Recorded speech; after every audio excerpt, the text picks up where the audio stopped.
नमस्कार दोस्तों, आज हम जानेंगे पशुपति व्रत की विधि और कथा। यह व्रत करने में बड़ा ही फलदायक होता है। इस व्रत को हर व्यक्ति कर सकता है। आइए जानते हैं पशुपति व्रत की विधि। यह व्रत कैसे किया जाता है। आप पशुपति व्रत जिस सोमवार से करना प्रारंभ कर रहे हैं, उस सोमवार को स्नान करके स्वच्छ वस्त्र धारण कर 5 सोमवार व्रत करने का संकल्प लें। फिर आप अपने आसपास के मंदिर जाएं।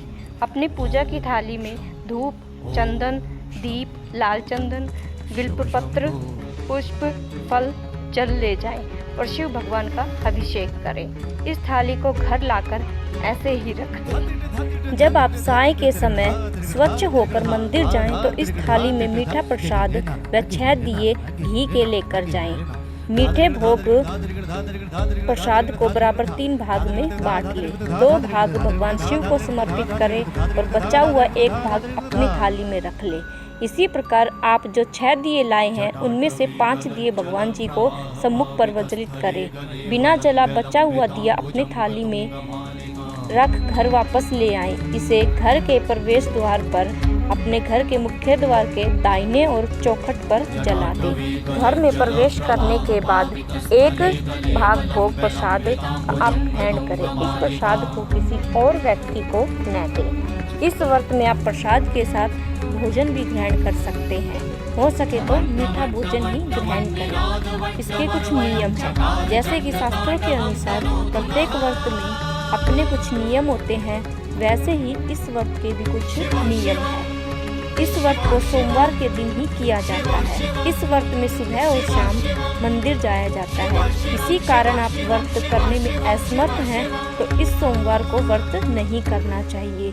आप जिस मंदिर में प्रथम सोमवार को गए हैं, उसी मंदिर में 5 सोमवार जाएं। साय के समय पूजा का बहुत महत्व है। व्रत करने वाले को दिन में सोना नहीं चाहिए। भगवान शंकर का ध्यान करते रहना चाहिए। इस व्रत में आप दिन में फलाहार भी कर सकते हैं। यदि आप दोबारा व्रत करना चाहते हैं तो 1 सोमवार छोड़ व्रत कर सकते हैं। व्रत के दौरान श्रद्धानुसार दान भी करें। आइए जानते हैं इसकी कथा।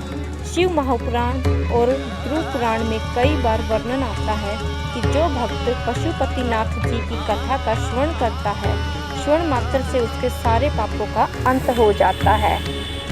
उसे असीम आनंद की प्राप्ति होती है और वह शिव का अत्यधिक प्रिय बन जाता है। एक समय की बात है जब शिव चिंकारा का रूप धारण कर निद्रा ध्यान में मगन थे। उसी वक्त देवी देवताओं पर भारी आपत्ति आन पड़ी और दानवों और राक्षसों ने 3 लोक में स्वर्ग में त्राही त्राही मचा दी। तब देवताओं को भी यह स्मरण था कि इस समस्या का निदान केवल शंकर ही कर सकते हैं। इसलिए वह शिव को वाराणसी वापस ले जाने के लिए पर्यटन करने के लिए शिव के पास गए।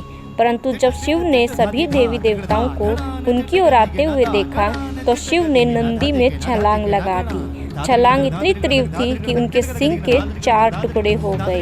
इसके पश्चात भगवान पशुपति चतुर्मुख लिंग के रूप में प्रकट हुए और तभी से पशुनाथ जी की पूजा और व्रत का विधान बन गया। धन्यवाद।